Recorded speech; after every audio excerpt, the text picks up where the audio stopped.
कोई भी बिगिनर जो टेक्निकल एनालिसिस को अभी अभी सीखना शुरू किया है, वो सभी लोग कैंडलस्टिक का बेसिक कॉन्सेप्ट समझने के बाद काफी सारे कैंडलस्टिक पैटर्न सीखने की जर्नी में लग जाते हैं। वो एक एक करके सभी कैंडलस्टिक पैटर्न जैसे doji, marubozu, bullish engulfing, bearish engulfing, morning star, evening star, hammer, shooting star etcetera सीखता रहता है। ये सब कुछ सीखने के बाद रियल चार्ट में ढूंढता रहता है और पैटर्न मिल जाने पर ज्यादातर टाइम वो पैटर्न का नाम और कैसे रीड करते हैं वो भी भूल जाता है और फिर से कैंडलस्टिक पैटर्न की याद करने की जर्नी में लग जाता है और ये जर्नी साल ब साल चलता रहता है। तो आज का इस वीडियो में हम इसी प्रॉब्लम का सोल्यूशन लेकर आए हैं। इसमें आप सीखोगे कि कैसे ये सब पैटर्न को याद किए बिना रियल चार्ट में आइडेंटिफाई कर पाओगे। उस सिचुएशन में कौन से पैटर्न पर ट्रेड करें या ना करें उसका डिसीजन भी ले पाओगे। तो वीडियो को लास्ट तक जरूर देखना। देखने के बाद आपको लगे कि कुछ नया सीखने को ना मिला तो वीडियो को डिसलाइक करके जाना। इस कॉन्सेप्ट को समझने के लिए हमें पहले कैंडलस्टिक के बेसिक कॉन्फर्मेशन को समझना होगा। कोई कैंडल का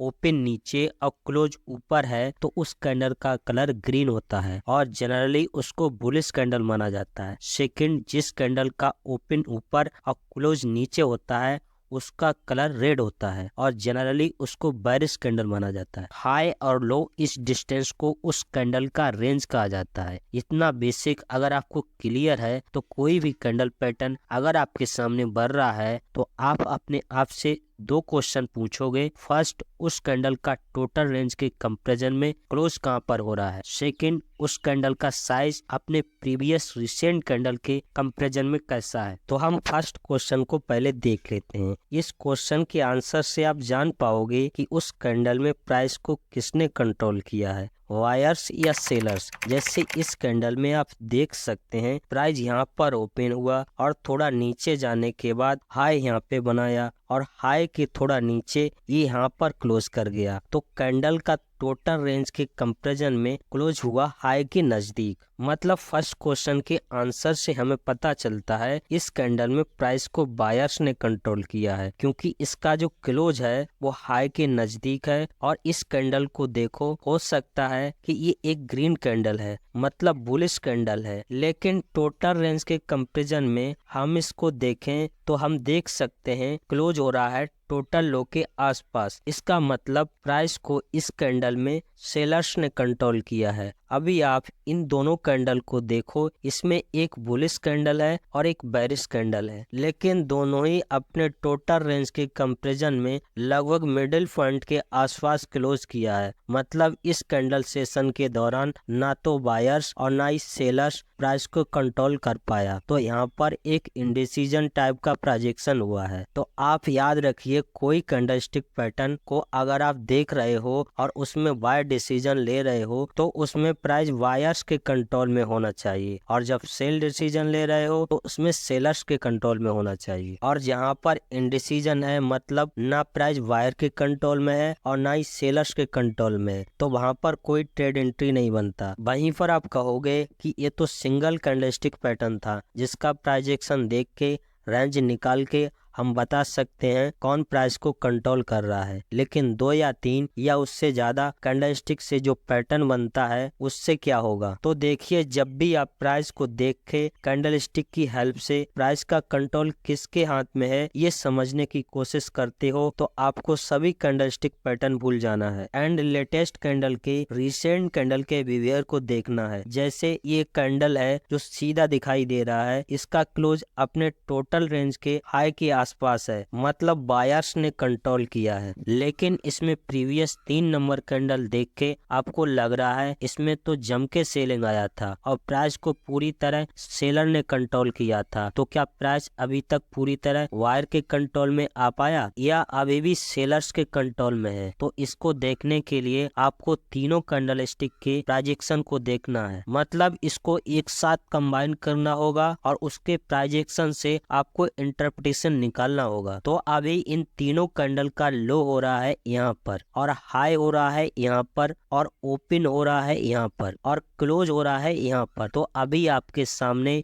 एक नया कैंडल बनकर आ गया। अब इस नए कैंडल के हिसाब से क्लोज हो रहा है रेंज के हाई के आसपास। तो आप बता सकते हैं इन तीनों कैंडल के प्राइजेक्शन में प्राइस को लास्ट तक बायर्स ने ही कंट्रोल किया है। अभी आप एक पॉइंट को ध्यान में रखिए, ये जो तीनों कैंडल हैं उनको एक साथ मॉर्निंग स्टार कैंडलस्टिक पैटर्न कहा जाता है, जो एक बुलिश सिग्नल जनरेट करता है। लेकिन इसमें तो इसका नाम जाने ही बिना प्राइस क्या कर रहा है इसका इंटरप्रिटेशन निकाल लिया है। दूसरा एग्जाम्पल में देखिए, अपट्रेंड के दौरान एक स्ट्रॉन्ग बुलिश कैंडल बनता है जिसका प्राइस कम्प्लीटली वायर्स के कंट्रोल में है। आप अगर याद कर पा रहे हैं तो इसको बुलिश मारुबुजू कैंडलस्टिक पैटर्न कहा जाता है, लेकिन हमें नाम से कोई लेना देना नहीं है। आप अभी इस कैंडल को देखकर सोच रहे हैं अगर नेक्स्ट कैंडल बुलिश कैंडल बने तो हम यहाँ पर बाय करेंगे, और आगे जाके नेक्स्ट कैंडल एक छोटा सा बुलिश कैंडल बनता है तो इस सिचुएशन में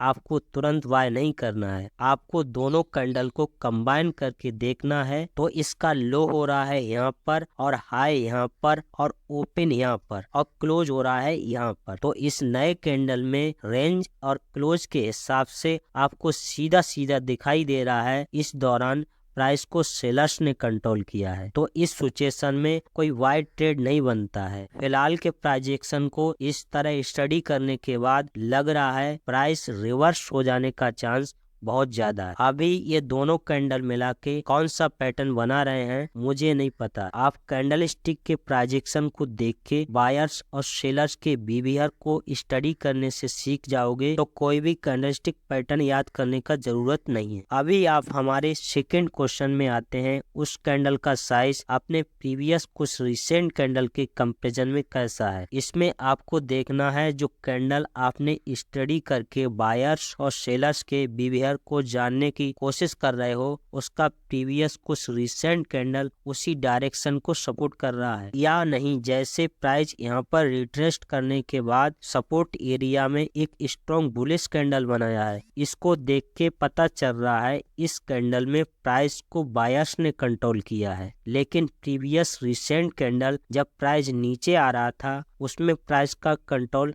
सेलर्स ने किया था, और ये सब का जो साइज था उसके कंपैरिजन में रिसेंट वायर्स का कंट्रोल किया हुआ कैंडल बहुत ही छोटा है। और ये सब देखने के बाद आपको पता चल रहा है जो रिसेंट मूव वायर्स ले आया है वो प्रीवियस कुछ कैंडल में सेलर्स ने जो पावर दिखाया था, कभी सेलर फिर से इजीली प्राइस को कंट्रोल करना शुरू कर सकता है, क्योंकि यहाँ पर जो रिसेंट प्राइजेक्शन है उसके हिसाब से सेलर का प्राइस के ऊपर कंट्रोल ज्यादा है। भले ही रिसेंट कैंडल में बायर्स कंट्रोल ले लिया है, लेकिन उसका प्रीवियस कुछ कैंडल को देख के कंबाइन करके जब आप इसको देखोगे तो आपको पता चलेगा अभी सेलर काफी कंट्रोल कर रहा है और कभी भी आके फिर अपने ट्रेंड को कंटिन्यू कर सकता है। तो यहाँ पे ट्रेड ना लेना अच्छा है। इस एग्जाम्पल में आप देखोगे रिसेंट दो कैंडल के प्रोजेक्शन के हिसाब से प्राइस को बायर्स ने स्ट्रांगली अपने कंट्रोल ले चुका है और रिसेंट कुछ कैंडल का प्राइस के कंपैरिजन में छोटा है। इससे आपको पता चलता है जो मूव हुआ है उसके पीछे स्ट्रॉन्ग वायर्स का हाथ है। अभी सेलर्स इजीली इसको कंट्रोल नहीं कर पाएगा। तो यहाँ पर आप बाय की सोच सकते हो, और ये केवल अपसाइड के लिए नहीं डाउन साइड के लिए भी कर सकते हो। इसमें पहले आप प्राइस के ट्रेंड को आइडेंटिफाई करने की कोशिश करोगे, फिर प्राइस अगर डाउन ट्रेंड में है या फिर कोई रेजिस्टेंस एरिया में है तो रिसेंट कुछ कैंडल को स्टडी करना शुरू करोगे। कोई पैटर्न इसमें ढूंढने का जरूरत नहीं है। रिसेंट एक या दो तीन कैंडल मिला के सेलर्स का कंट्रोल है या नहीं, तो उस कैंडल का साइज अपने प्रीवियस मूवमेंट को